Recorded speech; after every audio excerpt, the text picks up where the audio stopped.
Turun-turun itu saya ketemu nerang bangun angin. Resiko jadi penyanyi ke. Bintang kecil. Aku ya teh turu kabeh. Ngantuk, ngantuk. Saya kabeh teh ini. Lah kalau ditobrak tadi nih, ditobrak dengan kono. Penyaron iki turu apa teko begini kan. Iya. Asik yang kene. Sini.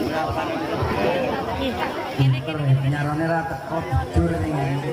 Berarti kembangnya sepi, sembang piye. Iki ndelok